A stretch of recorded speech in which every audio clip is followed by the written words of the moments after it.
Assalamualaikum warahmatullahi wabarakatuh. Saya Mira Mulyani, mahasiswi STIMIK Handayani Makassar, jurusan Teknik Informatika. Di sini saya akan menyampaikan materi tentang Agila. Ini adalah salah satu tugas mata kuliah saya, yaitu rekayasa perangkat lunak.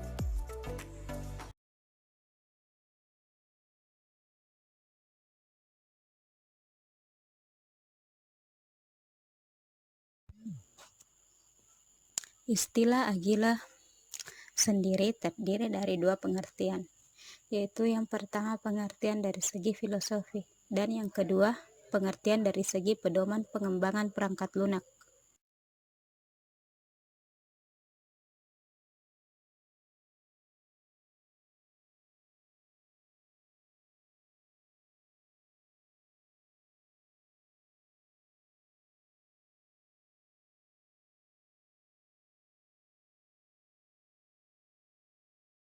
Pengertian Agila dari segi filosofi.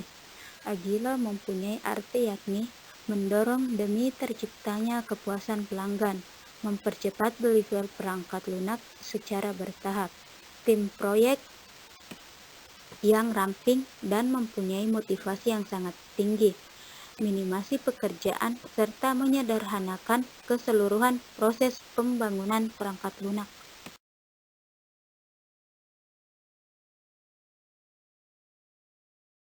Dari segi pedoman pengembangan perangkat lunak, Agila mempunyai pengertian, yaitu bahwa secara aktif dan berkesinambungan antara pengembangan dengan pelanggan harus senantiasa menjalin kerjasama dan komunikasi dengan baik.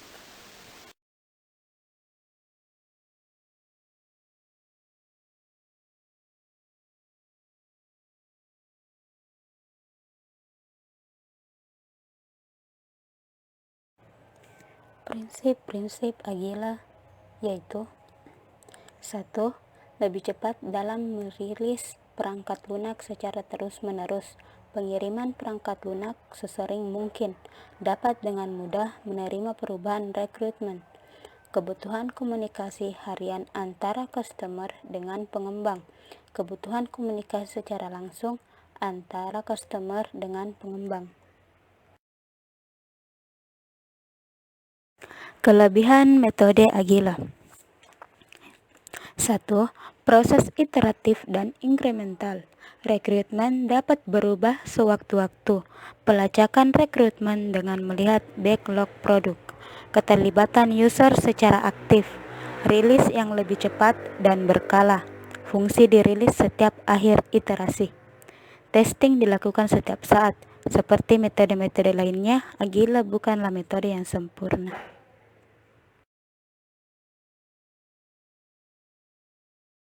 Adapun kelemahan metode Agila yaitu 1.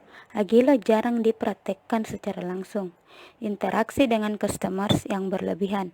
Agila sulit diimplementasikan dalam proyek yang berskala besar. Membutuhkan manajemen tim yang berlatih. Lemah dalam perencanaan. Keterbatasan waktu dalam perencanaan proyek. Menyinggung masalah Agila, terdapat suatu istilah yang disebut dengan agility. Agility merupakan suatu kemampuan atau jiwa yang harus dimiliki oleh tim pengembangan perangkat lunak. Adapun kemampuan yang dimiliki agility yaitu 1. Kemampuan secara menindaklanjuti terjadinya perubahan secara efektif. Yang kedua, kemampuan berkomunikasi antar stakeholders secara efektif. Yang ketiga, menganggap bahwa pelanggan merupakan pihak yang berada di dalam tim yang sama. Yang keempat, kemampuan mengorganisasikan tim. agar mampu meningkatkan performa kinerja tim. Yang kelima, secara tepat waktu dan berkesinambungan dapat mengirim perangkat lunak yang telah dijadwalkan. Setelah membahas mengenai Agile dan Agility, kemudian apa sih yang dimaksud dengan istilah Agile Process? Agile Process itu dapat mengeliminasi sebagian besar waktu untuk melakukan perencanaan sistem dan berusaha sebisa mungkin mematuhi jadwal kirim sistem yang telah dijanjikan. Adapun persyaratan yang dibutuhkan secara langsung dikirim oleh pelanggan itu sendiri. Dan apabila terjadi perubahan terhadap persyaratan tersebut, pengembang dituntut mampu beradaptasi dengan perubahan yang terjadi. Agile Process merupakan sekelompok aktivitas pembangunan perangkat lunak secara iteratif yang menekankan pada aktivitas konstruksi, seperti desain dan coding.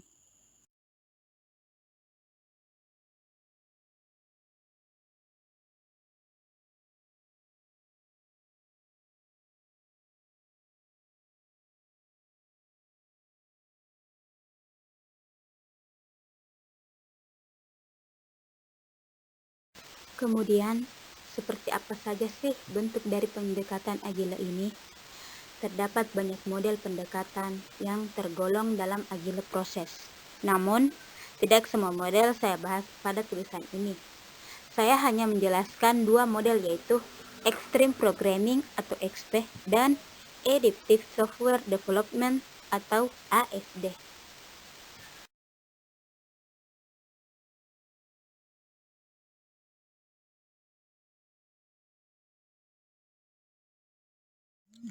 Yang pertama yaitu Extreme Programming atau XP.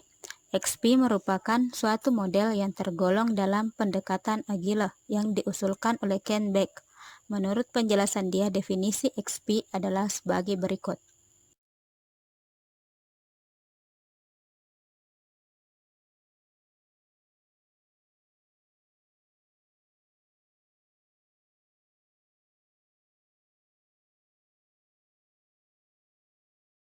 Model ini cenderung menggunakan pendekatan object-oriented.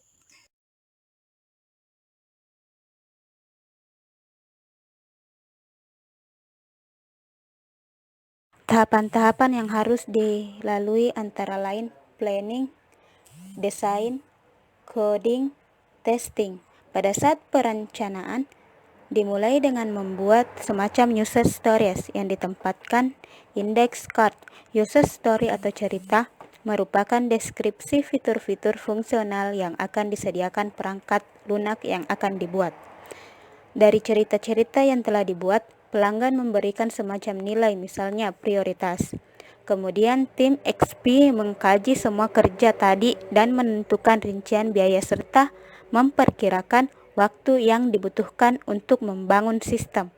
Apabila waktu yang dibutuhkan untuk mengimplementasikan cerita tersebut lebih dari 3 minggu, maka tim XP meminta pelanggan memecah cerita tersebut menjadi cakupan yang lebih kecil.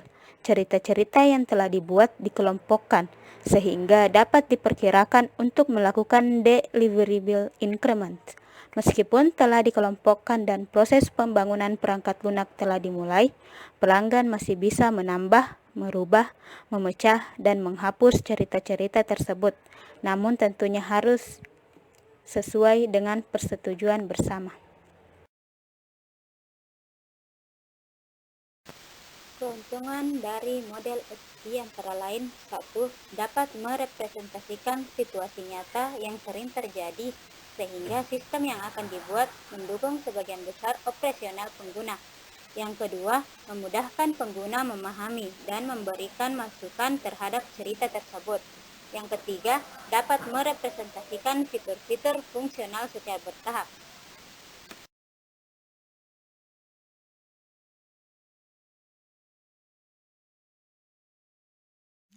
Kekurangan dari model XP antara lain: 1.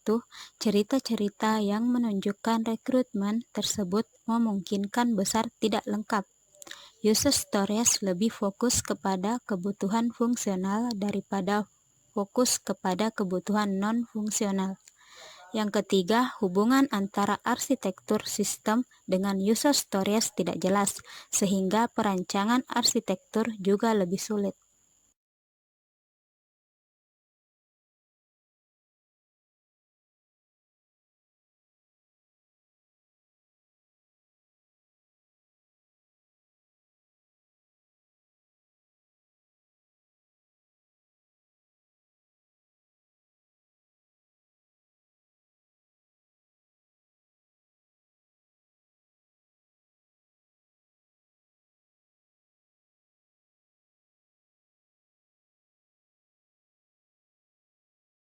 Yang kedua yaitu Adaptive Software Development atau ASD.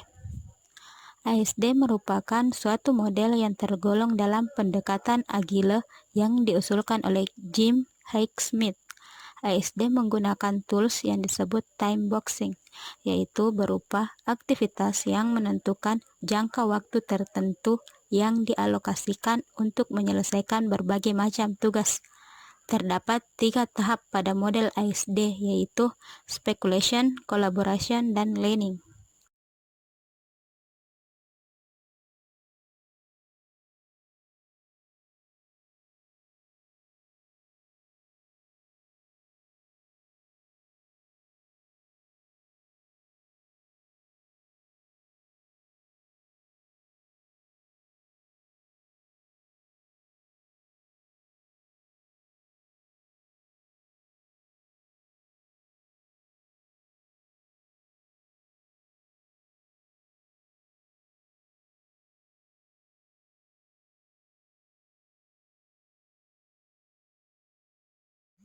Pada tahap speculation, proyek dimulai dan adaptable planning diselenggarakan.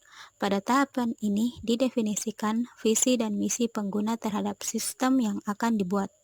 Selanjutnya mendefinisikan proyek constraints, misalnya waktu deliver.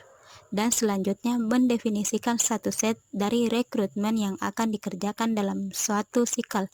Pada tahap collaboration, pada tahap ini diorganisasikan tim kerja untuk membangun sistem. Direkomendasikan menggunakan model Joint Application Development atau JAD. Pada tahap planning terdapat 3 aktivitas, yaitu pelanggan atau end user menyediakan feedback terhadap hasil incremental deliver. Tim ASD melakukan review terhadap komponen perangkat lunak untuk memperbaiki dan meningkatkan kualitas perangkat lunak yang sedang dibuat.